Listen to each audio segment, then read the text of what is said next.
नमस्कार. श्री निसर्गदत्त महाराज दैनंदिन चिंतन भाग 77 आणि 78.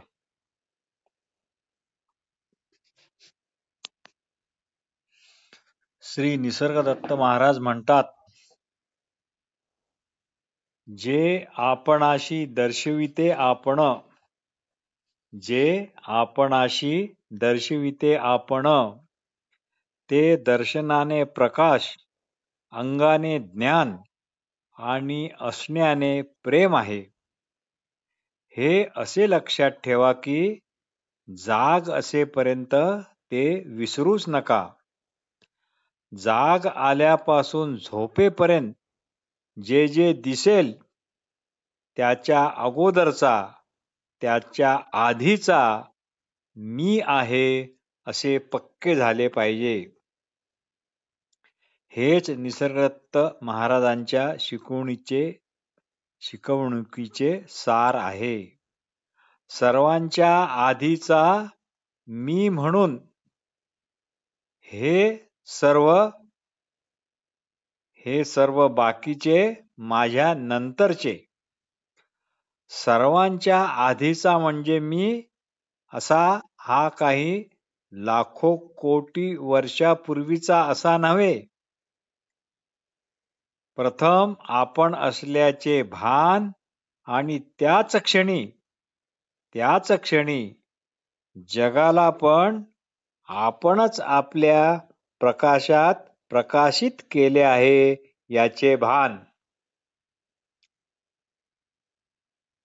जगाचे असणे आधी आणि त्यात आपण आहो, त्यात आपण असणे हा महाभ्रम आहे. तात्पर्य आधी जाणीव यावी लागते, मगच सर्व जाणण्याची प्रक्रिया होते. ही क्रिया एकाच क्षणात घडते. पूर्वपुण्याईने हा विवेक जर लक्षात आला तर माझी ही शिकवण किती साधी आणि सोपी किंवा सोप्यातील सोपी आहे हे निश्चित कळेल. आपण स्वतःला देहरूपा इतकेच मर्यादित मानतो, म्हणूनच आपण मर्यादित अशी व्यक्तीच राहतो. नाहीतर वस्तुतः आपण अमर्याद असे असणारे फक्त व्यक्त म्हणून जे आहे तेच आहोत. जग आणि ब्रह्म दोन नाहीत. जगच ब्रह्म आणि ब्रह्मच जग. एक प्रकाश व एक त्याच्याच प्रकाशात प्रकाशित झालेले. गाढ झोपेत आपणाला आपण जाणवत नाही, म्हणूनच गाढ झोपेत आपल्याला आराम मिळतो. आराम मिळवण्यासाठी आपल्याला कुठे जावे लागत नाही किंवा कुठे आपण जातो काय अर्थात नाही. मी स्त्री, मी पुरुष ही कायेची आठवण आहे, ती आपली आठवण नाही. आपण असल्याची जाणीव ह्यात असावी, टिकावी, हीच अखिल प्राणिमात्रांची गरज आहे. पंचप्रकारे तिचीच उपासना आणि जोपासना केली जात आहे. आपण असल्याचा अनुभव टिकवण्यासाठी नाना गोष्टी केल्या जातात. आपण आपल्याला जाणतो त्यावरच सर्वांचे आधी प्रेम असते, दुसऱ्या कशावरच नसते. आपले असणेपणच हे एकच प्रेमाला असे पात्र आहे. हे जे कळतेपण आहे त्यालाच ज्ञानकळा, जाणकळा, आत्मरूप, शुद्ध चैतन्य अशी वेगवेगळी नावे आहेत. याचीच प्रत्यक्ष ओळख व्हायला हवी. आपण आत आपल्याने आपल्याला शाश्वतपणा येण्याकरता निश्चयाने, बिगर वाचेने, मौन राहून केवळ आपल्या आधीच्या अगोदरपणाने असणाऱ्या असणेपणाकडेच लक्ष ठेवायला हवे. मानवातील आपण असल्याचे ज्ञान हे केवळ अलौकिक आहे. ध्यान करताना जर काही नाही असा अनुभव येतो, तर असं जर आहे तर काही नाही हे जाणणारा कोण असू शकतो, कसा असू शकेल? किंवा काही नाही असे जर आहे, तर काही नाही हे जाणणारा पण नाही किंवा काहीच नाही म्हणणारा अगोदरपणाने असलाच पाहिजे, म्हणून काही नाही म्हणणे त्याला शक्य होत आहे इतकेच.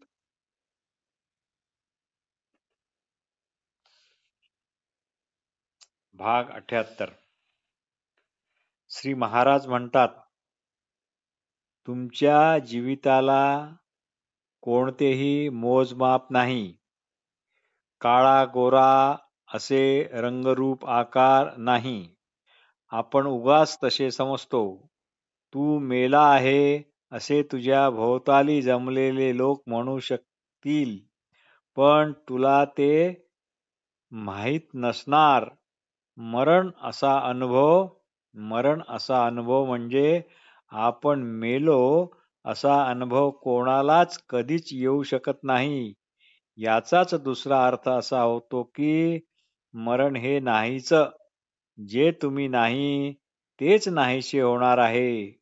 मग जे तुमचे आहे म्हणून जे असणे पण आहे, ते मात्र तसेच्या तसेच राहणार आहे. ते इतर प्राणीमात्रांच्या ठिकाणी जसे आहे तसेच. या असणेपणाला नाहीसे म्हणून या असणेपणाला नाहीसे होताच येत नाही. ते तुमचे वैयक्तिक असे नाही. जगात केवढा मोठा व्यवहार चालतो, पण त्याचा डाग मला अजिबात लागत नाही, लागणार नाही असे म्हणायला शिका. आमचे सांगणे खरोखरच एखाद्या एखाद्या अमृतयोगाप्रमाणे तुमच्या कानावर पडत आहे. त्याचा आदर करा. तुमच्यापर्यंत शब्दरूपाने ते आले आहे, त्याचा अव्हेर करू नका. जर ते आवडले तर दुधात साखर, सोने पे सुहागा. मग सध्याचे तुमचे वावरणे हे अतिशय सुखद होईल. श्री निसर्गदत्त महाराज एक फारच महत्वाचे विधान करतात. स्वप्न तुमच्यातून निघते तरी मी स्वप्नात वावरतो असे तुम्ही म्हणता. हा सर्व मायेचा प्रभाव आहे. ती जन्मातून जन्म झाला असे भासविते व आपला कार्यभाग शेवटापर्यंत नेते. हे वर्म जे जाणताच तेच अजन्मा होतात. तू आहेस हे तुलाच कळते. त्यात इतरांचा काहीही हातभार नाही. त्यालाच ज्ञान किंवा विश्वास म्हणतात.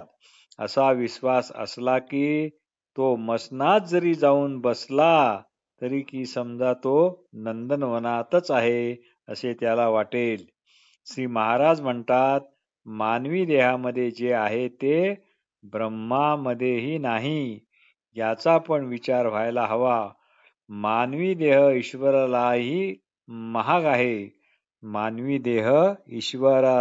महाग आहे, दुर्मिळ आहे.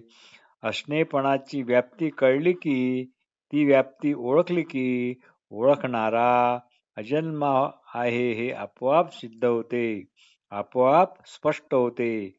ज्याच्यातून जग निर्माण झाले त्याला आपण जगातला असे उलट समजले, म्हणून जन्म मृत्यू हे खरे वाटतात. आणि म्हणूनच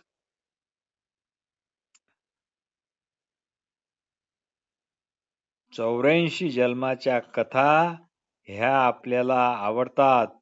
जन्म नको म्हणता